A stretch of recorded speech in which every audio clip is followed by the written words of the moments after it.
Hi everyone, so let's continue with the 8-dimension feng shui. So we're gonna talk about setting the direction, setting the orientation of the house, and probably the setting is not set. It's not the correct word here. It's just a verbal translation from Chinese. So it's probably I should use measure here. Essentially, you are using the compass to measure the orientation of your house, and the question is how to determine that. How do you know that's the orientation of the house? Okay, but one thing is, since as you probably know, I make both the Chinese version and the English version of the class. And in Chinese version, I make Chinese version first and then the English version. So, but in the Chinese version of this class, I was kind of detoured to some astrology, some mundane astrology thing about this month. So just to be consistent, I will talk about this here as well, because some people were talking to me saying that this is hard month, and you know, lots of pressure, lots of work to do, and not happy. It might be associated with the hard planet configuration here. So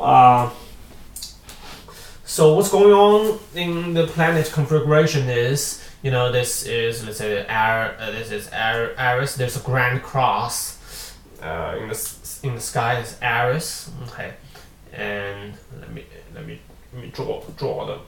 Yeah. You know, when I was talking in Chinese, sometimes I just lose control and detour to another subject. And the Cancer, I would say Cancer. That's how to spell it?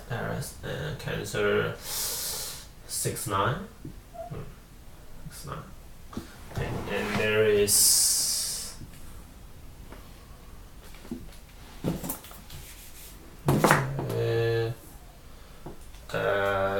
Libra, Omega, and there's Capricornus, okay, VS, and currently, especially in the mid-April, we have the Uranus here, U, and there is Uranus. There should be Uranus, and there is we have Jupiter. That's Jupiter here and here. So this is roughly 13.5 degree, and there we have Mars. That's Mars, and this here we have the Pluto here. You know, so in April 2014 April, and we see, you know, this guy, the Mars retrograde. Mars go this way in April, and you know, we see the opposition between Pluto and Jupiter, opposition between the Mars and Uranus, and we have square between Pluto and Uranus, and Uranus and Jupiter, Jupiter and Mars, Pluto and Mars. Okay, this is called Grand Cross or Black Cross, whatever you like.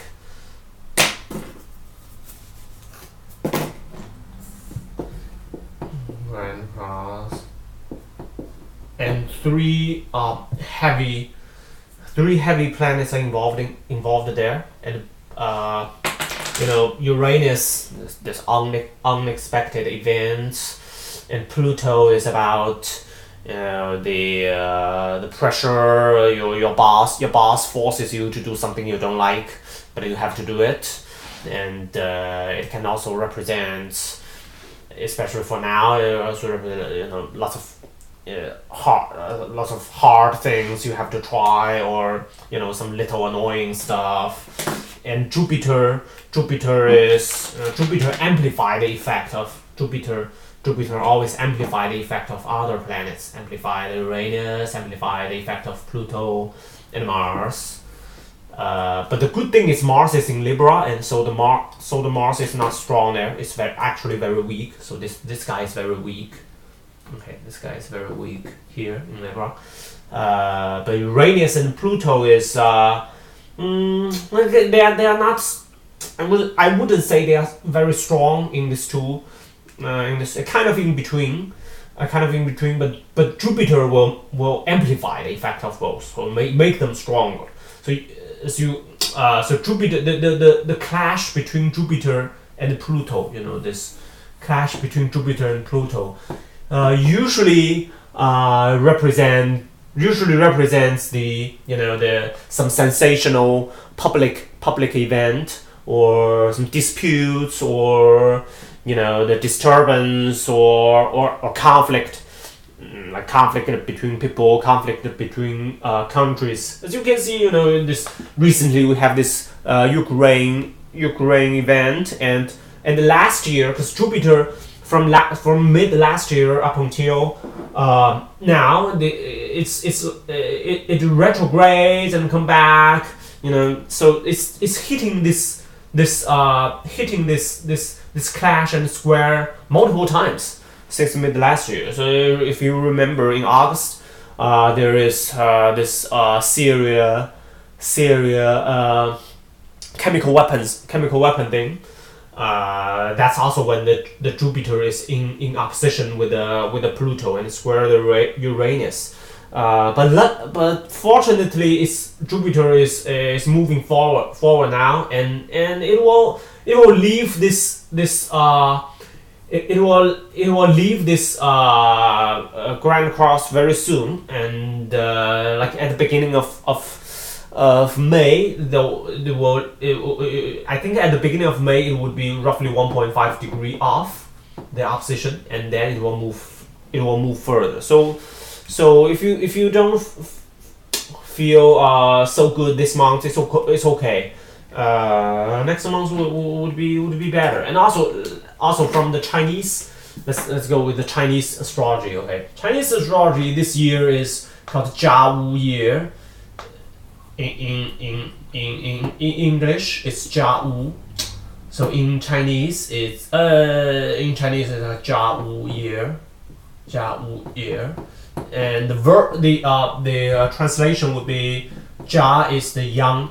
If you still remember the yin-yang theory I taught in the first class, yang wood, it's a wood, and the wu, so Jia is this, wu is horse. So there's horse, monkey ear. Okay, it's horse. So and this month is that's year. That's the year part. And the month part is Mat Chen. Okay, don't worry about that. So anyway, so Zhao year is the horse in the wu. The wu, I don't say the horse, but I say the horse because you don't know Chinese. Okay, wu usually represents relationship. Okay, so it's you call it a year of relationship, and but unfortunately, so the Jia year. So in Jia year, in purple star astrology, in Jia year, the sun star is afflicted. That's the purple star astrology. Afflicted. Okay, the sun star represents the the head. It can represent head, heart, or your eyes, or the reputation, your fame, and your reputation, fame, in transmission, the propagation of the news. So if the reputation is afflicted, okay, it suffers. So usually the relationship will turn into some, the scandals or triangular relationships, or you have conflict in your relationship. So especially with this hard aspect of planets. Well, essentially this is also astrology, but you combine the Chinese astrology and then Western astrology to forecast the stuff. Okay, so especially with this hard planets configuration. So if you don't have a relationship, then you might start new relationship in the first half of the year. Especially the February, March, and April. If you have existing relationship, then yeah, you might go through some hard times. But again, this is not for everyone. Okay, this is mundane astrology. Okay, we call that mundane astrology. So it's for most people. Usually 70% of the people. So if you feel difficult this month or in general for the first half, you just don't worry about that. Next half of the year is much better. So I think that's all for the astrology part. And again, this is to be consistent with the Chinese version. If you don't understand this, that's okay. Just forget it. We'll talk about this more and in more detail when we discuss the Western astrology and Chinese astrology in later classes. So we'll go back to the direction, setting the orientation of the house. So there are many ways to do that, but first thing I need to mention here is this is for 8-mansion feng shui. That's why I said it's first part. Okay, so when we are talking about the Shen Kong feng shui, the flying star feng shui, we're going to talk about measuring orientation again. Okay, they're a little bit different because 8-mansion feng shui. Okay, 8-mansion feng shui, and then mansion feng shui studies the house or apartment or your office. Okay. It's not for building. Okay. When we try to determine which star is in which location of the house, we're trying to determine which star is in which location inside the house, apartment, or office, not the building. Okay, it's not for the building. So the flying star feng shui will take care of the building, but this is not for the building. Okay. So then how to determine the orientation of the house? There are many ways. Okay. I will write them one by one, and then I will criticize them one by one. But again, this is I think they contradict with most of them contradict with the common sense. So I will just list them here because then one, facade of the building. Okay, facade of the building.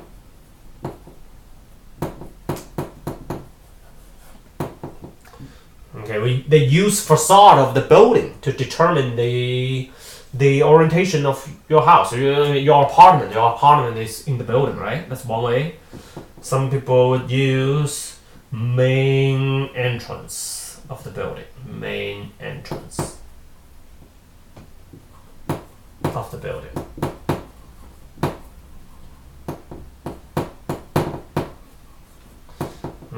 People use the main door. Main door of the house. APT office. Some people use the facade of the house. Sometimes it's this single family house, or they just use facade of the house. The facade doesn't necessarily to be the main door of the house. Okay, we have sometimes we use road. Okay, they use road. I will show you how they use that. Some people use the side receive that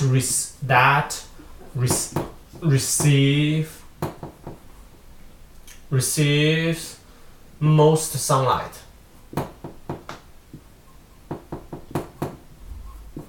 Okay. Also, some people use the sign. Okay. Sometimes there's a sign on the house saying, okay, this is the showing that, okay, what house is it. For example, the owner of the house put their name in front of in front of the house. Okay, the sign. Okay. Let me go through one by one. Facade of the building. Okay, so remember that feng shui. Let's see. Let's look like. Say this is a building. Okay, this is your building.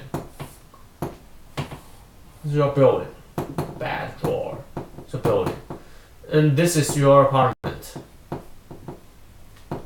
That's your apartment. That's your apartment. Okay, that's the building. This is the building. This is the building. Okay. Well, remember the feng shui studies the qi profile. Okay, it analyzes the qi profile.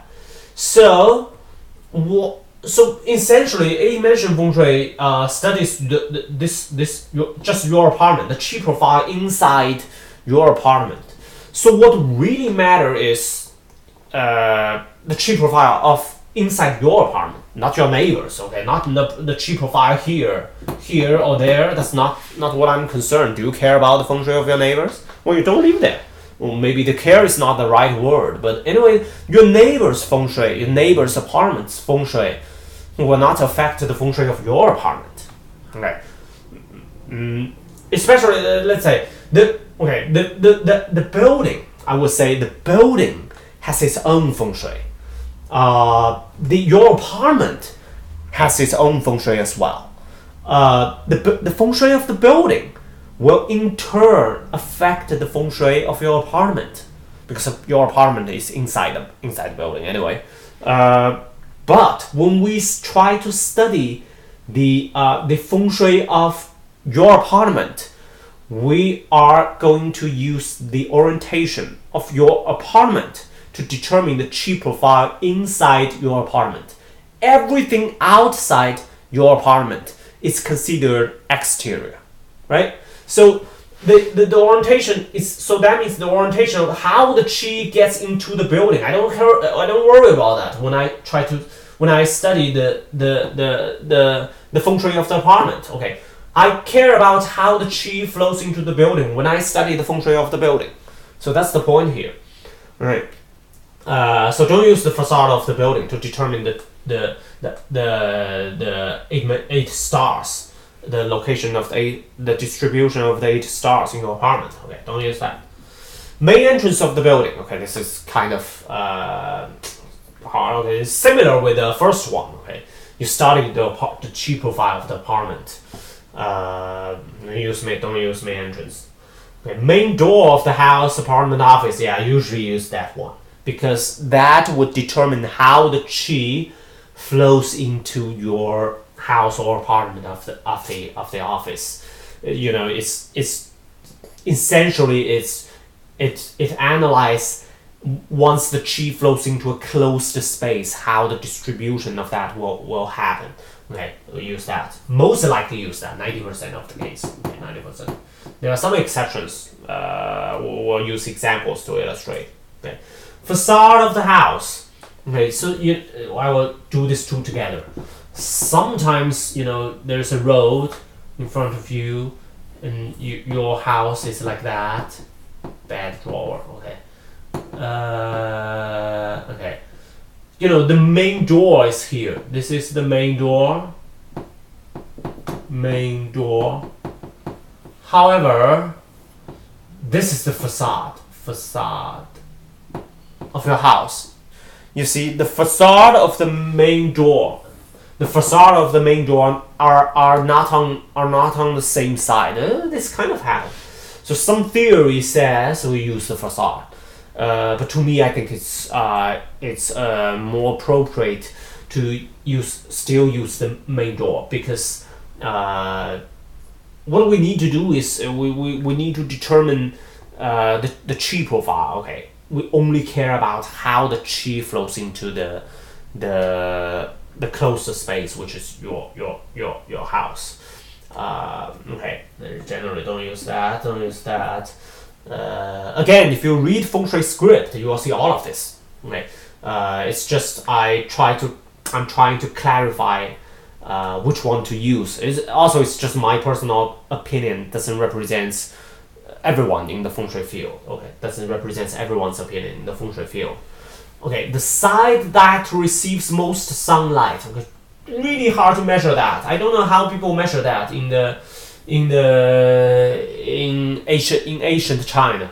Well, anyway, it's really hard to measure that. I don't know if this is the right way, but intuitively, I kind of not. I wouldn't use this. I wouldn't use it. I will still use the main door, because we care about chi flow, right? So generally, also it's very hard to use it. I don't use this. The sign, okay, this is really ridiculous. Anyway, so why I can put sign anywhere, okay, anywhere of the house? How can I use the sign of the house to determine the chi flow? Don't use that. Don't use that. Okay, so that's for the measuring of the orientation. So one more word about the orientation. So remember, in 8-dimension feng shui, there are 8 directions. Okay, there are 8 directions. So there's north, south, west, east, northwest, southwest, southeast, northeast. Okay, if you measure a house and you realize that it's going to this direction, here, it does not necessarily to be exactly north or south, right? That's your house, the facing direction of your house. Okay, so this is the sitting direction of the house, the facing direction. House facing. Okay, would that be north or northwest? Okay, what we do is cross here. If this direction is within 45 degree of the north, of the exact north, that's considered as facing north. Okay, if you measure the direction, so if this is your house facing direction, this is your house facing direction, then it would be, it's within this 45 degree. Okay, then your house would be facing northwest. Okay, that's how you determine which direction it is. Within 45 degree of the exact direction. And also, one more word. There are some simple, when you do 8-dimension feng shui, sometimes, you see that the five ghost location is in the bedroom. Okay, really bad, right? Let's say there's a house, and just for example, let's say this is your 5 ghost Wu Gui, 5 ghost location of Wu Gui. And this is your bedroom. Well, that's not so good. And the house is already built, right? You cannot change it. Let's say you can sleep somewhere other than the bedroom, but let's say you only have one bedroom. You can only sleep here. How do you do that? Usually, my suggestion is you always have window, right? Let's say there's a window here. Then what I usually would suggest do is you most of the time you try to keep the window open. Okay, keep the window open for most of the time. in summer it's really easy. In winter it's kind of hard. But you just open it now and then, and the point here is, you open the window here, the chi flow, there will be chi flow from this window, right? So it will kind of change the chi profile inside of the house. Let's say the extreme case, you never use your main door. Okay, this is your main door. You never use your main door, and you jump through the house through the window, jump into the house through the window every day. Okay, so then essentially the window becomes your main door, right? But you don't have to do that. It's just you try to allow the chi flow into the house through the window most of the time. Then the chi profile will change inside the house. That's the very common fix in 8-dimension feng shui. Just one example. I will show you more example of this in the next 2 class, maybe 1 class, but next 2 or 2 classes. Also, there's some other exceptions. Let's say you have a house, very special. There is a main door here, and there's another door. Okay, there are 2 doors. This is wall. This is wall. This is wall. That's one door. Door 1. This is door 2. Door 2. Okay, this is your house. Okay, so the chi flows this way into your house.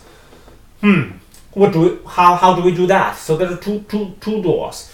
So what I usually do is I will set 2 directions. So let's say this is north. This is north. Can you see clearly of that? Okay, this is wall. Okay, north, west, east, south. So what I will do is I will set 2 directions. One is sitting. So first is I was sitting south, facing north, right? The main door for door 1. For door 1, there will be sitting direction would be south. Sitting direction would be south. And for door 2, sitting direction would be east. Okay, remember that in 8-dimension feng shui, the most important thing is you try to avoid the Wu Gui position, the Wu Gui star. The 5 ghost star is what you really try to avoid. Okay, so by using two sitting direction, 2 house triagram, I will determine 2 Wu Gui positions, and you just try to avoid these 2 positions. Then that would be fine. But actually, I can tell you based on my experience. So in this scenario, this one is more accurate. The one using door 2, the one using door 2 is actually more accurate as the chi flows here. So this is a closer space. So chi essentially flows into this closer space from door 2 to your house. So what if the main door is here? Let's say if let's say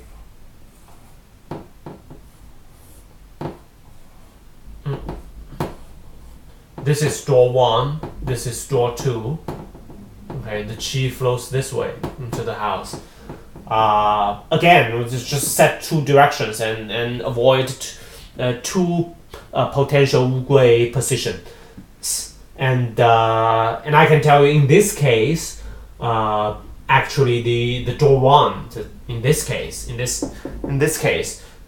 this one would be more accurate, as the chi actually flows in here and then turn this way. So and in getting to the closer space this way. Okay. But the safe play is you determine 2 potential Wu Gui positions and avoid both of them. Okay, I think that's all for today. So we're going to see more examples of the 8-dimension feng shui in the next 2 classes, and then I think it's done. And then we'll talk about the landforms and after the 8-dimension feng shui. Okay, thank you everyone.